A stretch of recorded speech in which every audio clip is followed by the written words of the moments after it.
நெல்லையில் மாநகரில் இரவு முழுவதும் கொட்டும் மழையிலும் ரெயின்கோட் இன்றி பாலத்தின் கவர்களை அணிந்து கொண்டு தூய்மை பணியாளர்கள் பணியாற்றியது அதிர்ச்சியை ஏற்படுத்தி இருக்கிறது. இது குறித்து நமது செய்தியாளர் சரவணன் வழங்கும் தகவல்களை கேட்கலாம்.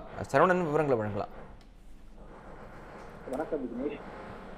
திருநெல்வேலி மாவட்டத்தில் கடந்த சில நாட்களாக இடைவிடாது பெய்து வரக்கூடிய இந்த கனமழையில் இத்தகைய மோசமான வானிலைக்கு மத்தியிலும் மாநகராட்சி பகுதிகளில் தூய்மை பணியாளர்கள் தங்கள் பணிகளை தொடர்ந்து மேற்கொண்டு வருகிறார்கள்.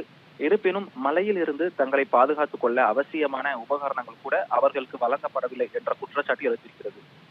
கனமழை பெய்து வரக்கூடிய இந்த சூழலில் தூய்மை பணியாளர்கள் மழையில் இருந்து தங்களை தற்காத்துக் கொள்ள பணிபுரிய ஏதுவாகவும் திருநெல்வேலி மாநகராட்சி நிர்வாகம் அவர்களுக்கு ரெயின்கோட், தொப்பி, கையுறைகள், முகக்கவசங்கள் மற்றும் சானிடைசர்கள் போன்ற எந்த ஒரு அத்தியாவசிய பாதுகாப்பு உபகரணங்களை கூட வழங்கவில்லை என்று கூறப்படுகிறது. இதனால் பணியாளர்கள் மழையில் நனைந்தபடி தங்கள் கடமையை செய்ய வேண்டிய ஒரு அவல நிலை ஏற்பட்டிருக்கிறது.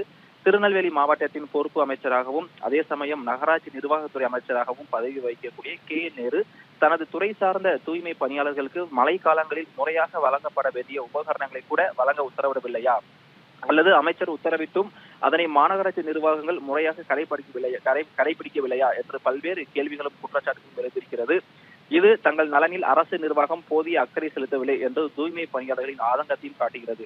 திருநெல்வேலி மாநகராட்சியில் ஒப்பந்த அடிப்படையில் பணிபுரியும் தூய்மை பணியாளர்களின் நலனை உறுதி செய்வதில் அவர்களுக்கு ஒப்பந்தம் வழங்கியிருக்கக்கூடிய ராமன்கோ என்ற தனியார் ஒப்பந்த நிறுவனமும் அக்கறை செலுத்தவில்லை என்று தூய்மை பணியாளர்கள் வேதனை தெரிவிக்கிறார்கள். அதே சமயம் ஒப்பந்த பணியாளர்களின் பாதுகாப்பை உறுதி செய்ய வேண்டிய பொறுப்பு அந்த நிறுவனத்திற்கு இருப்பதாகவும் அது சரியாக கடைபிடிக்கப்படவில்லை என்றும் கூறப்படுகிறது. இதனால் பொதுமக்களின் நலனுக்காக தங்கள் உடல் நலனை கூட பொருட்படுத்தாமல் மழை காலங்களிலும் மாநகராட்சி பகுதிகளில் தூய்மை பணியாற்றி வரக்கூடிய இந்த பணியாளர்களுக்கு நிர்வாகம் உடனடியாக தேவையான மற்றும் முறையான பாதுகாப்பு உபகரணங்களை வழங்க வேண்டும் என்று வலுவான கோரிக்கை எழுந்திருக்கிறது. எனவே நெல்லை மாவட்டத்தில் வரக்கூடிய காலங்களில் இந்த மழையின் தாக்கம் அதிகரிக்கும். எனவே தூய்மை பணிகளில் ஈடுபட்டு வரக்கூடிய தூய்மை பணியாளர்களுக்கு தேவையான அனைத்து அடிப்படை பாதுகாப்பு உபகரணங்களும் வழங்கப்பட வேண்டும் எனவும் மழை காலங்களில் பணியாளர்களை சுழற்சி முறையில் பணிக்கு அமர்த்த வேண்டும் என்றும் தூய்மை பணியாளர்கள் தரப்பில் கோரிக்கை எழுந்திருக்கிறது. விவரங்களுக்கு நன்றி சரவணன். சென்னையோட next biggest real estate booming லொகேஷனான சென்னை பெங்களூர் ஹைவேல ஒரு பிளாட் வாங்கணும்னு பிளான் பண்றீங்களா?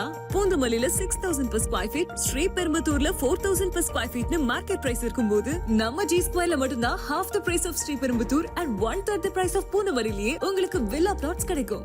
S, launching G Square Etana Attandalam near Savitha Medical College.